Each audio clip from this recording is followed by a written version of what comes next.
welcome from Bangkok. It's a very pleasant 40 degrees, and if I'm not getting killed on the way by this traffic, today we're going to try Vietjet Air and fly down to Krabi. Buenos dias, ni hao, and good morning, ladies and gentlemen, and everything in between. Today we are once again enjoying the Balkans of Asia, the deep southeast. After having had some friends and family coming over for some unexplainable reason and really seeing them struggling with taking planes here, I decided to make a video about flying in Thailand. Living more or less in Thailand for 3 years now and having taken numerous flights to and within Thailand, I feel like I have figured out how aviation works here. So, on the example of today's Thai Vietjet Air flight, I am showing you what you absolutely have to know before taking a flight from, to or within Thailand. Often the first hurdle is the transportation between the airport and the city center. Bangkok traffic jams can be crazy, so if you're arriving or departing from Thailand's capital, I recommend taking the SkyTrain, which is the fastest, cheapest and most reliable way to get from and to the airport. Please keep in mind that there are 2 airports in Bangkok, Don Mueang and Suvarnabhumi. Because there are so many tourists going to the wrong airport, it is seriously astonishing. I wonder how those people even manage to get to Thailand. Almost left the wrong airport. That's a mistake. As Vietjet Air departs from Suvarnabhumi, we take the BTS SkyTrain, which takes us for 37 baht to the MRT station, from where we hop over one stop to the airport railing station, from where we get to BKK in just about 25 minutes. In other cities than Bangkok, I recommend using ride-sharing apps like Grab or Bolt, which have fixed prices. Obviously, before you book a flight, you have to decide on an airline, which raises the question, which airline to choose. For today's flight from Bangkok to Krabi, I decided to fly with Thai Vietjet Air, but there are also 5 other major airlines, namely Thai Airways, Nok Air, Thai AirAsia, Bangkok Airways and Thai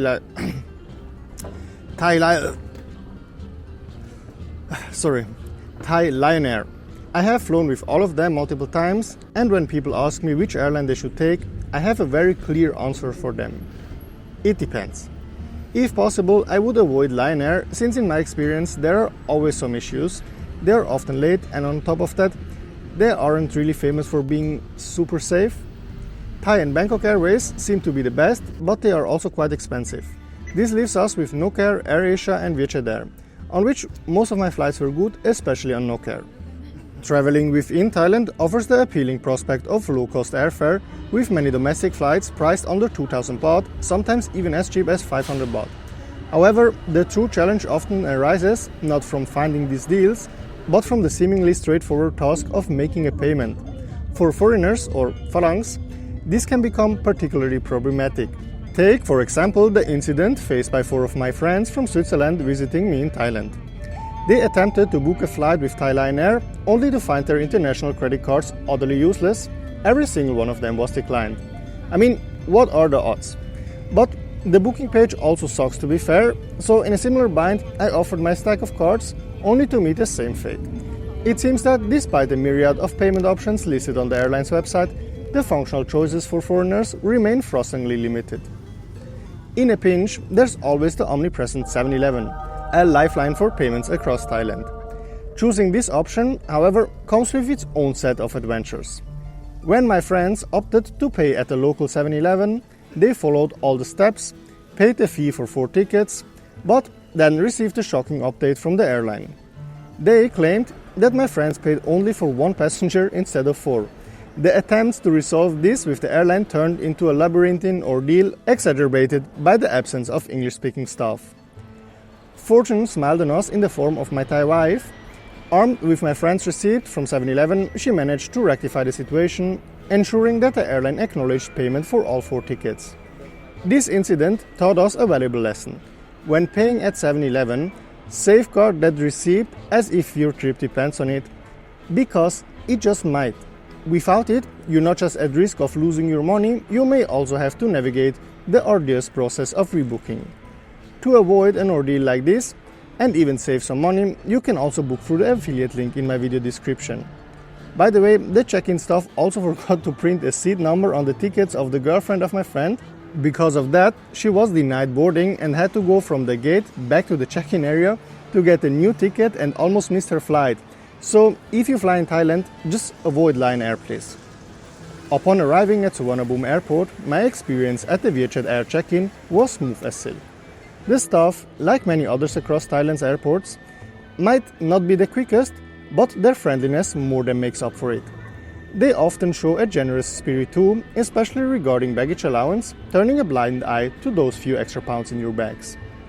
As of May 2024, budget airlines in Thailand still graciously include freehand luggage, a policy not mirrored by their European counterparts, where freehand luggage has long been a relic of the past. A word to the wise, purchasing luggage allowance in advance is typically cheaper than at the airport. However, this prudent approach proved futile for my Swiss friends during their departure. Despite having pre-booked and paid for their luggage, clearly noted on their tickets, the scene at the Lion Air check-in counter unfolded like a poorly scripted drama. The gate agent declared that the details on their booking, their ticket, and even the airline's website were wrong. The outcome, a hefty unexpected fee of 4,000 baht, paid grudgingly at the airport. This incident served as a stark reminder of the unpredictable nature of some airline policies here in Southeast Asia and basically everywhere in the world, no matter how well you prepare. When preparing, however, make sure to not take any prohibited items with you when flying in, out or within Thailand. Other than the obvious stuff, this also includes images of Buddha, counterfeit goods, vapes, corn and playing cards. However, probably the stupidest thing you could do is to smuggle illegal drugs. What is drugs? Especially if you're from Europe or the Americas, you might be used to a relatively loose drug policy. And after drinking some shroom shake in Koh Phangan, meeting sketchy Russian cat dealers in Phuket, or doing Molly in Bangkok, you might forget that those substances are still super illegal in Thailand. Trust me, the quickest way to get a decade-long holiday at the infamous Bangkok Hilton is to take drugs on the plane with you, since your bag will be scanned and the risk of getting caught is extremely high.